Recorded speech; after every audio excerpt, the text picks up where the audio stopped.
Hello and welcome to the University of New Hampshire Law School International Criminal Law and Justice Program, and in particular the summer 2016 course in weapons trafficking, drug trafficking, and related money laundering. My name is Bob McDaniel. I will be your instructor for this course this summer, and I'd like to give you just a few minutes of kind of a general overview of what the course is going to entail. First and foremost, we want to see an open, genuine, and sincere dialogue between all of the students, among yourselves, with me. Last time we taught this course, which was last year, we had absolutely sterling, thrilling dialogue. It never came to actual physical blows, but it came down to passion and interest and creativity and all the kinds of things that we'd like to see with the lawyers who eventually go out into the development world, armed with the skills that they pick up here at the ICLJ program. So the first watchword, and the most important one all summer, is dialogue.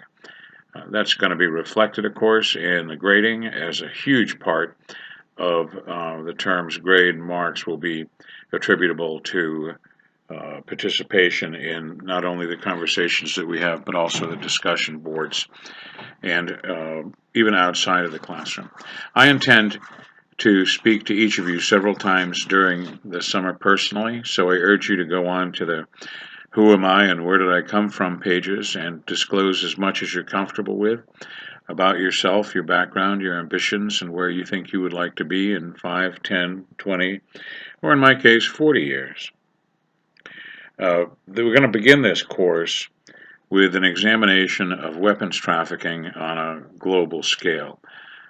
You'll find that you're about to enter a murky, a challenging, and mysterious world where almost everything is done in secret, and yet the results of it appear every night on the evening news. Those of you who followed the events of November 2015 in Paris know that weapons to make those crimes happen came from somewhere. We're going to be exploring where they came from, what kind of people and organizations provide them, how much they cost, and where else in the world these weapons originate and are dealt with.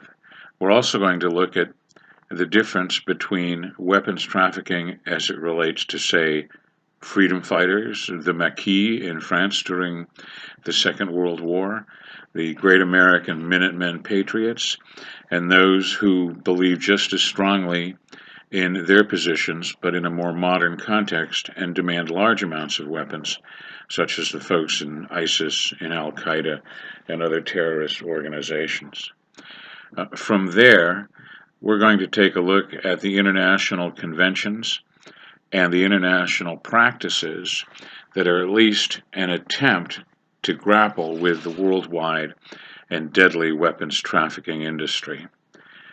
I'm going to ask you to take a very close look at your own country, compare it to the behavior of other developed and undeveloped nations when it comes to weapons trafficking, and to turn a critical eye to the international community and what it is doing and what it is not doing in terms of addressing the international weapons trafficking industry.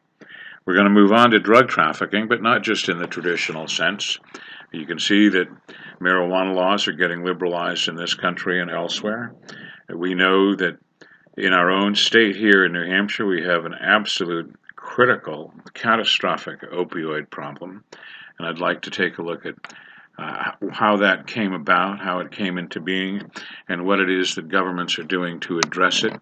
And again, what it is that governments are failing to do to address the problem. We'll also talk about traditional drug trafficking and drug trafficking methods. We'll look at some of the historical and productive and famous as well as infamous drug and weapons traffickers as an integral part of the course. From there it gets a little bit more complicated, but just that much more interesting as we discuss the money laundering techniques that are used in connection with cleaning up drug money and money from other illegal activities. We're also going to take a very close look at what's going on in the Middle East, particularly in the United Arab Emirates, with the Halawa money laundering trafficking schemes. as well as some of the more creative things that are happening in the world of money laundering here. So, why study this stuff? Obviously, the university is not particularly interested in turning out high quality, skilled weapons traffickers or money launderers. And we're not what we would consider to be a school for prosecutors, although prosecutors could well benefit from the things that we'll be discussing. What we're looking for instead is what the name of our program implies, people who are skilled in the fields of international criminal law and justice. That is, take your diploma and leave here and enter the development world or the business world or the world of government prepared to give real-life legal advice to those who are in need of it. You may well find yourself, as I have, as an advisor to foreign governments or to large international organizations or to international businesses that are confronted with money laundering, weapons trafficking, corrupt practices, and other pitfalls of modern global commerce. We're going to be looking for you to be in a position to provide not advice or not just a description of the law or a description of the problem, but real solutions to real problems that are challenging the growth of emerging economies worldwide. If there's any overarching concern here, it is the importance of the rule of law. There's nothing that makes civilization any more than application of and the preservation of the rule of law. And while some of you may think that it exists in a perfect form in Western Europe or the United States or Canada, and others of you may think that it's crumbling, it's certainly something that legal professionals and jurists have to safeguard as a central tenet of their profession.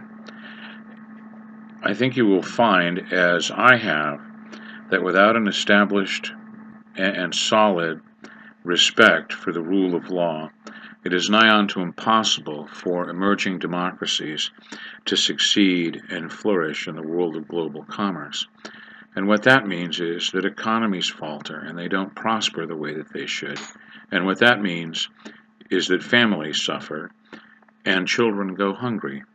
So is it possible that by knowing how to tackle issues around weapons trafficking, drug trafficking, and money laundering, that we can somehow improve the respect for the rule of law worldwide, and that we can somehow help emerging countries develop and thrive?